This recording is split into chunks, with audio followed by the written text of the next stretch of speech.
This is the Rational Wrestling Mark, also known as the Rational Wrestling Viewer.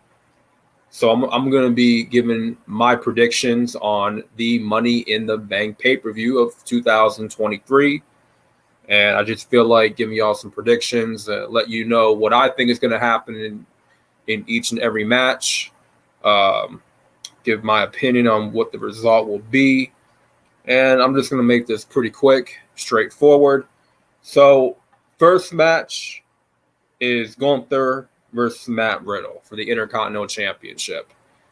Now, Gunther has had a long reign, honky-tonk-like reign as Intercontinental Champion. I do not see Gunther losing his title anytime soon. You know, he's probably the best Intercontinental Champion we've ever had. And the way they have booked Gunther and presented him, I just don't see him losing. Now, do I see maybe Matt Riddle getting a rematch and then beating Gunther sometime, maybe SummerSlam? I don't know. It depends. But Money in the Bank, it's not happening. So I'm choosing Gunther to win this match. More likely he's going to destroy Matt Riddle. And in fact, Matt Riddle is selling an ankle injury, so that's going to play into the match and probably be the reason why he loses. Now, there's probably been talks of Randy Orton returning. I don't know if that's true, but I have been hearing that Randy Orton is good to go. He's healthy to come back in the ring. So maybe we get an RK Bro reunion. RK Bro versus Imperium. Who knows? We'll have to wait and see what happens. But Gunther is definitely beating Matt Riddle. If you ask me who would I think or who would I would go with to beat Gunther for the Intercontinental Champion, I really don't know. I don't know who you have beat Gunther. If anybody were to beat Gunther, right? If someone were to beat Gunther, you have to know that they're getting a huge push. And whoever does beat Gunther, they're definitely going to be a big deal. So, yeah, Gunther is going over, no doubt.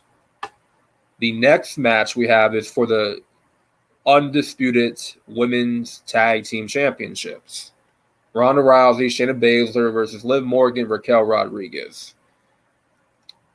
The only reason why, let's be honest here, the only reason why the Women's Tag Team titles is being defended on pay-per-view is because of Ronda Rousey.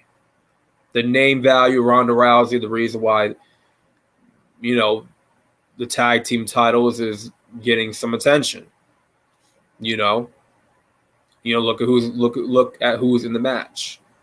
They don't care about those women's tag team titles. All they care about is Ronda. And you already know that Ronda Rousey, Shayna Baszler, they're not dropping those tag team titles anytime soon. In fact, I will go as far as to say that they're going to be women's tag team champions for a long time. I just don't see them losing those belts. So, out of all the matches at Money in the Bank, this is my least favorite match. I'm really not looking forward to this match. I'm not particularly fond of Ronda Rousey inside the ring. She doesn't really capture my eye in the ring. In fact, she's gotten very lazy and sloppy in the ring. And, too complacent. She's had a couple of good matches in her career. But for the most part, most of her matches have been very underwhelming. And it's definitely her fault. It's her lack of effort that she puts into her matches. Shayna Baszler doesn't really impress me either. The best we've seen of Shayna Baszler was in NXT. But Ronda and Shayna are going over. Raquel and Liv, I see those two breaking up very soon, and with Rhea Ripley needing a new challenger, I think Raquel Rodriguez is going to be the one that faces Rhea for the Women's World Championship. They teased that on Raw a week ago, so I see that happening, and kind of get her off the tag team division because she's already been a tag team champion already. So why not?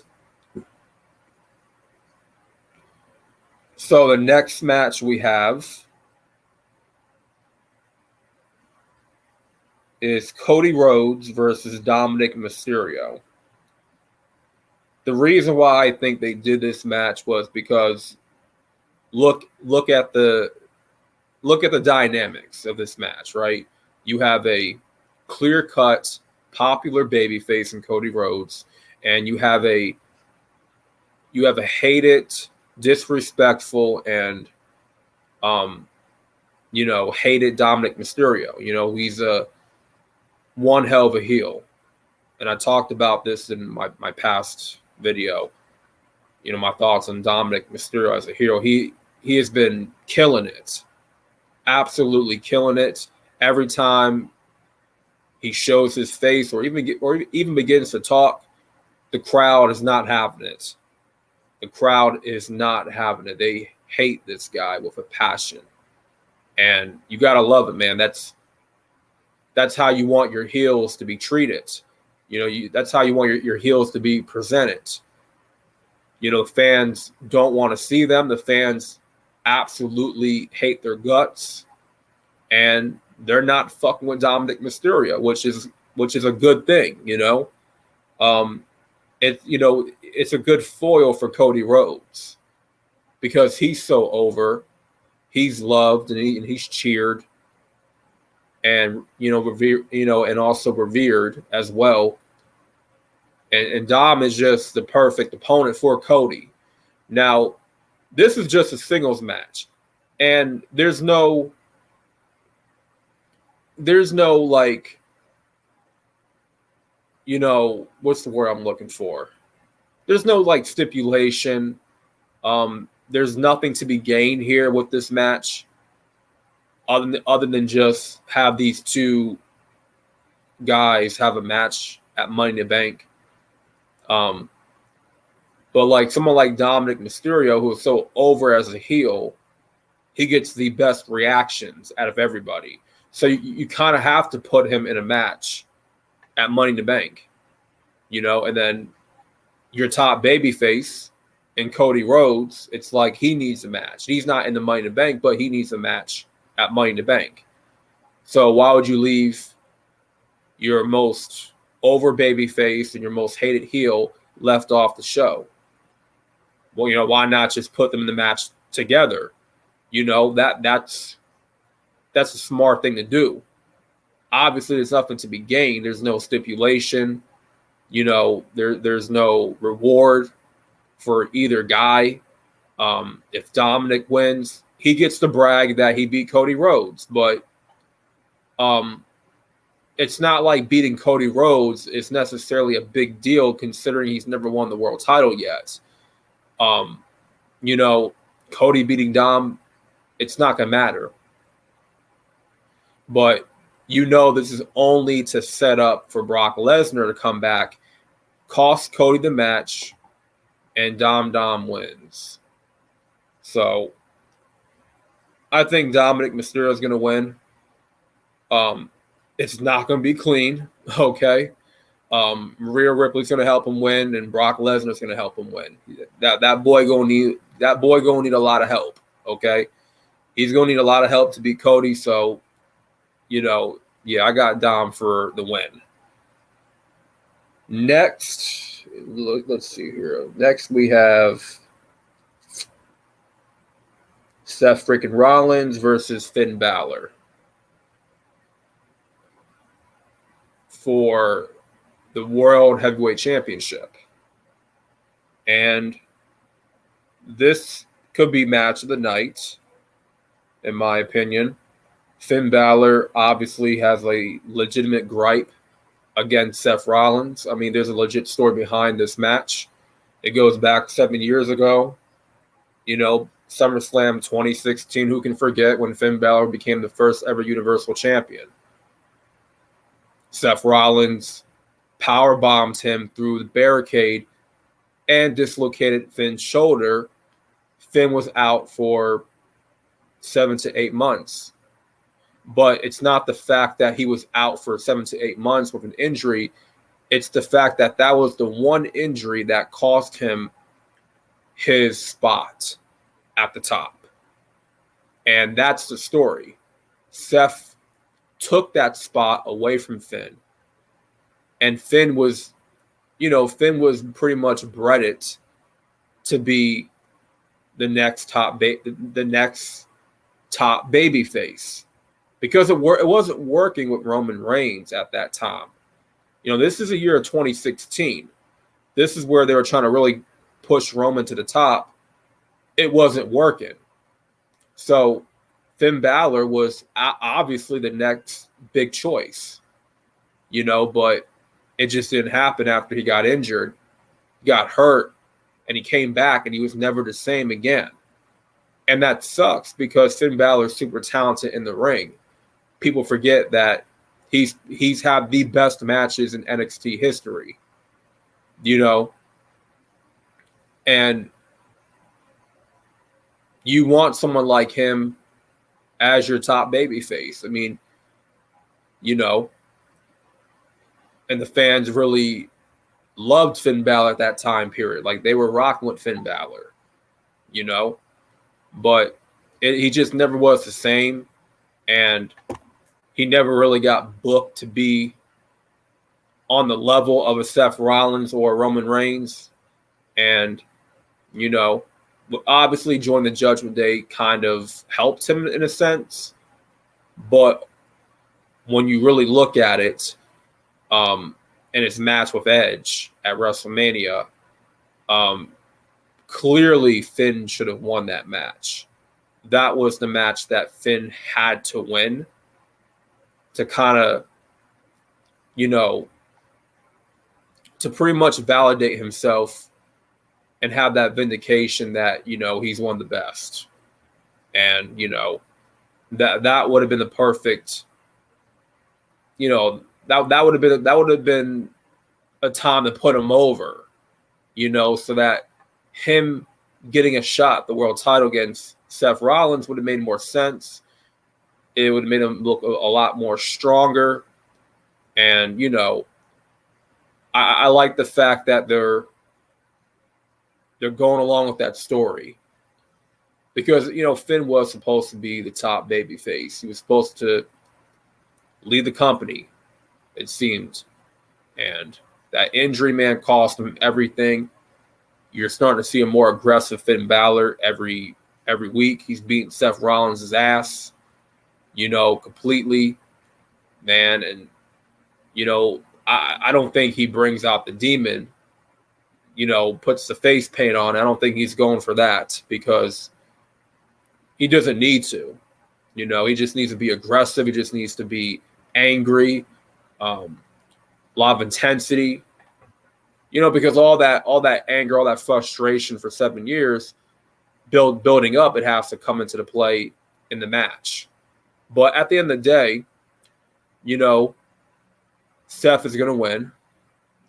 It would be pretty shocking if Finn won. And a certain somebody won Money in the Bank and cashed in on Finn Balor. Now, that would have been insane. But, obviously this is a win for Seth Rollins, another win to validate his world title reign and to give him a serious opponent and to be a serious opponent, But it should be match of the night, That's what I'm expecting out of this matchup. So next we have the women's Money in the Bank ladder match. Zelina Vega, Becky Lynch, Zoe Stark, Bayley, Io Sky, and Trish Stratus. Now, this is probably hard to predict, but process of elimination, how I'm going to predict this, I'm going to do a little bit of process of elimination. So, Zelina Vega, I don't see her winning at all. She lost to Rhea. She had a match with Asuka, and Asuka made short work of her. If she were to win Money in the Bank, do you honestly think she would have a chance at beating Rhea Ripley or Asuka? Especially if they made short work of her in the past. She would not be believable as a challenger to either of those belts, even if she were to win Money in the Bank, right? So Zelina winning is out of the question. She's kind of in that underdog role where she's going to lose a lot, and the fans are going to, naturally cheer for her because she loses a lot, and she's a high flyer. She, I guess she can kind of take up after Rey Mysterio and kind of be that underdog in the women's division. She wins every now and then, but she loses a lot, So she's definitely not winning, though. Becky Lynch never won Money in the Bank, but she's the biggest star in this match, a favorite to win, and I don't think she needs the briefcase. I mean, she's been a multiple-time women's champion without the briefcase. She never needed a cash-in. Like, when you think of someone who should win Money in the Bank, you think of their character and how their character kind of correlates with that briefcase cash-in. You know what I'm saying? Like, Becky Lynch winning the briefcase doesn't really add up, because her character doesn't need the briefcase. She's won the women's title multiple times, like I said, without the briefcase. So, if anything, Trish or Zoe Stark is going to, cost her the match, right? So Becky's not winning. Zoe Stark, very new to the women's division, great athlete. Obviously her being paired with Trish Stratus is a good rub for her, and it actually gives her value on the show. But she has a long way to go in terms of her character. She has a lot of improvement to do, and it would be shocking if she were to win that briefcase, but it's not her time right now. She's fairly new. It could, but then again, it could be possible. It could happen that she could win, but it's definitely not her time though to win, and it's too early for her. If anything, her purpose in this match is to help Trish win, right? And stop Becky from winning. So she's not winning that match. So we got Bayley. Bayley already won Money in the Bank in the past.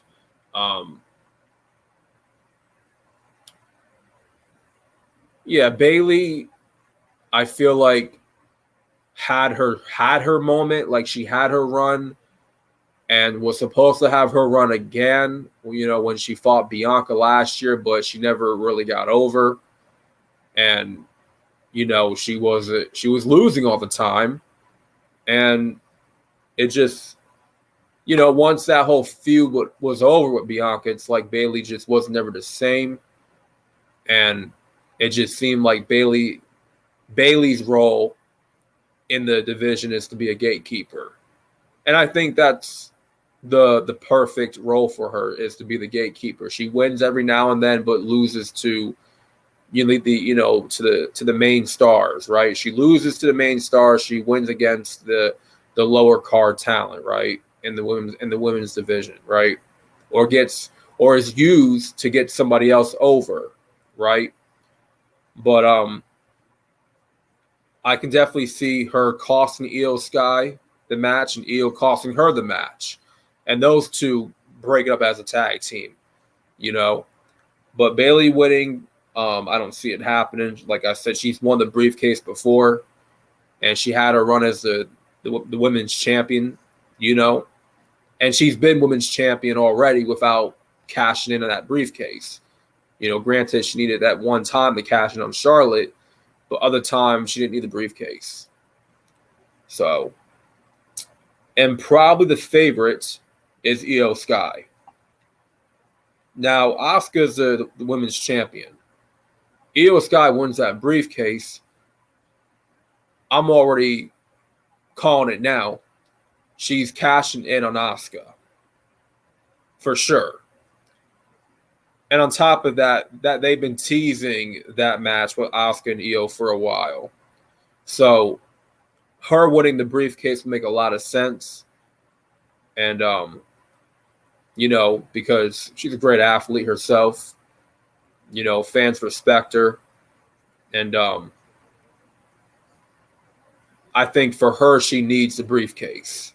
If there's any woman on the roster right now that needs the briefcase, it's Io Sky.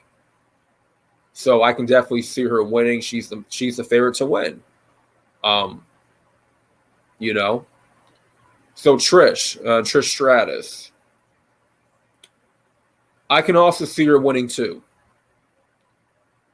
One, because she's a heel and she's acting a little bit cowardly, right? Which fits for the Money in the Bank briefcase. When you have a coward heel and you have a bodyguard that kind of fights your battles and does your dirty work, and you're holding on to the briefcase, that is good stuff, right? That's perfect for a Money in the Bank cash in, right? And I wouldn't be surprised knowing how much Vince loves Trish Stratus, right? That's his girl. That's been his girl for a long time. I would not be surprised if she wins the briefcase. Now, if she were to win the briefcase, would she cash in successfully? When you look at all the women's Money in the Bank ladder matches, all the winners have been successful in cashing in. So we're bound to have a failed cash in. We're bound to. And I think it might happen this year. If Trish wins, I can see her failing a cash in. You know? Most definitely. But her character is perfect right now for the briefcase. She had, like I said, she could have Zoe Stark do her dirty work. And you know, tease a cash in and then kind of back away the last minute, you know, kind of keep us guessing as to when she's going to, you know, cash in, or, you know, when she's going to, who's she going to go after? What champion is she going to go after? Rhea or Asuka? If she were to try to cash in on Rhea, I just don't see her being successful. Possibly Asuka, maybe Asuka, she wins and, you know, she goes after Asuka. I can probably see her winning, beating Asuka, but obviously with some help. You got to remember one thing. This woman is in her mid-40s. The rest of the women's roster is 30 and under. So she's young. And it's crazy to think that Trish is in a ladder match, right? And she's in her mid-40s and she's supposedly retired, right? But she's an active member of the roster, you know? So I think it's kind of cool that she's in a ladder match. I think it would have been dope since they had 7 guys in the ladder match, in the men's ladder match. I think it would be pretty damn cool if they announced that Lita was going to be the 7th participant in the Money in the Bank ladder match. How cool would that be if they added a 7th woman to the Money in the Bank ladder match and it happened to be Lita? That would just be insane. So out of all the 6 women, it's either going to be Trish or Io. And if I had to choose either one, I got to go with Io Sky. I think out of everybody else, she has, a legitimate gripe to win and the most to gain. Because if she wins, you now have an excuse to finally break up Damage Control. Because, Bayley's going to get jealous, and who doesn't want to see a good storyline where, a wrestler's part of a faction and one member of the faction gets more success than the other member, and then that member of that faction gets jealous because, the other member is getting all the success, more opportunities. So a good jealousy storyline, is what's needed. And, Io winning is definitely going to, anger Bayley and lead to Bayley turning on her. Right? So, yeah, Io's definitely winning, in my opinion. Because we have to, eventually get Io and Asuka for the title. Maybe at SummerSlam or after SummerSlam, right? So, next match, we have the Bloodline Civil War Tag Team match. Man, oh man, the match that everybody's looking forward to. Now, in terms of storytelling, match quality, this is going to be the best one. The best one. This is going to be a banger. Roman Reigns and Solo versus the Usos. And when it comes to tag teams, man, the Usos are the GOAT.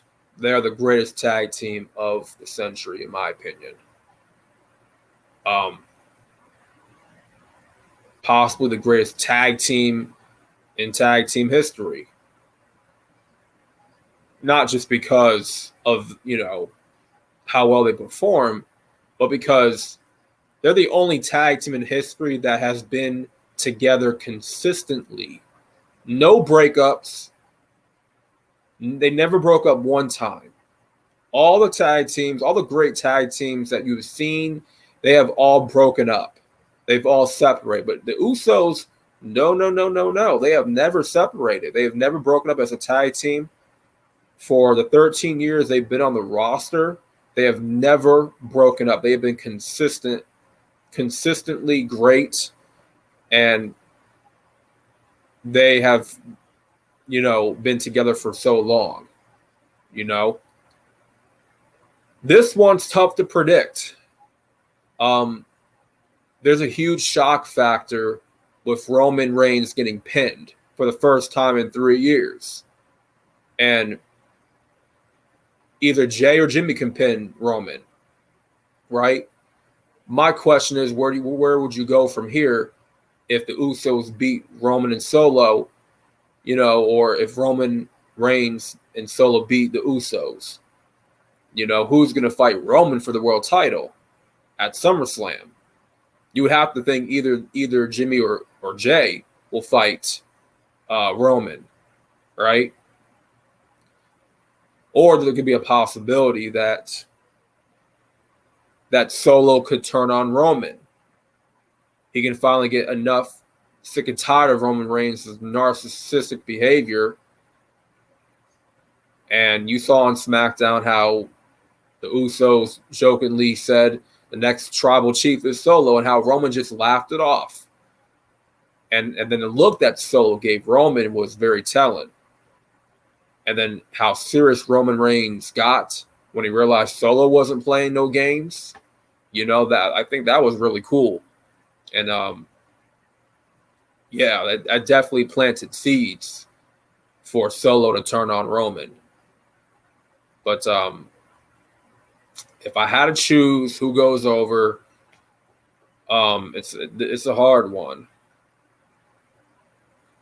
because I don't know where they go from here. But I don't want to speculate. I really just want to enjoy the ride, enjoy the storyline, and see where it goes. But if they're gonna have Roman Reigns take a pinfall, it should not be in a tag team match. It shouldn't. If you're gonna have the Usos win, Solo takes the pinfall. But to keep Roman's undefeated streak intact and maybe maybe adding more to the storyline, I think it's the best outcome is to have Roman Reigns win. He pins one of the Usos. More likely he pins Jimmy. Right? Because if Roman's going to lose, it has to be for the title. That's when Roman Reigns takes his first pinfall in 3 years, when he loses the Undisputed Championship, not in a tag team match. You could even have Rikishi get involved, or another member of the bloodline, or the Samoan family, right? The Anoa'i family get involved. They can get involved and probably cost the Usos the match, and they could join with Roman and Solo and Paul Heyman. Get one of the family members involved, and because you already know one of the family members, like a Rikishi or a different Samoan cousin or brother, could get involved. So I wouldn't be surprised with that. But my money's with Roman and Solo. I guess just to keep the storyline going. And yeah. But it should be very interesting to see what they do. And the last match we have is the men's Money in the Bank. We have Ricochet, Shinsuke Nakamura, LA Knight, Santos Escobar, Butch, Damian Priest, and Logan Paul. On paper, this is probably the weakest Money in the Bank ladder match in terms of star power. And that's the sole reason why they added Logan Paul, because they needed star power, and they needed they need fans to have a reason to want to invest. So you add Logan Paul, who's over, who gets better reactions, with the exception of LA Knight. None of those guys, even Logan Paul, they've never been world champion. It makes it more interesting that way because, yeah, maybe it's lacking in star power, but it's interesting because all 7 guys have never been world champion, right? Ricochet, Shinsuke, LA Knight, Santos, Escobar, Butch, Damian Priest, Logan Paul. They've never been world champions. So either of these 7 guys could win Money in the Bank and cash in. So that you would think in that sense they would, need the briefcase and really want it because they've never been world champion, right? But obviously when you look at Ricochet, he's not winning. Shinsuke's not winning. You already done know Santos Escobar's not winning, nor Butch. Out of all 7 guys, the 3 favorite to win is LA Knight, Damian Priest, Logan Paul. Logan Paul winning would definitely bring more eyes. And he would have a reason to go after Seth Rollins based off at WrestleMania, have a reason to take down Roman Reigns. after he lost to Roman at Crown Jewel last year. Or they can do this for the first time. Have Logan Paul cash in on Carmelo Hayes, and he becomes the NXT champion. That would be very shocking. That would be very interesting if that were to happen. Technically, NXT is a third brand, so the third title counts as a world title equal to the World Heavyweight Championship and the Undisputed Championship, right? And, when somebody wins the briefcase, Austin Theory was the first one to cash in on a mid-card title. So that leads me to believe that, this briefcase, holding the briefcase, you could also cash in to become the NXT champion, right? I think they should explore that, right? But I can see a situation where Logan Paul wins it, cashes it on Seth Rollins, holds it for maybe, or immediately cashes on Seth Rollins, holds the belt for a month up until SummerSlam, and then drops it, right? But I look at Damian Priest, they're teasing that the Judgment Day could break up, and the possibility of Finn Balor winning, that would open up a strong case for Damian Priest to win Money in the Bank, and he cashes in on Finn Balor, and he becomes the world champion, right? And if Damian Priest wins, it wouldn't surprise me because of the work that he's put in. He's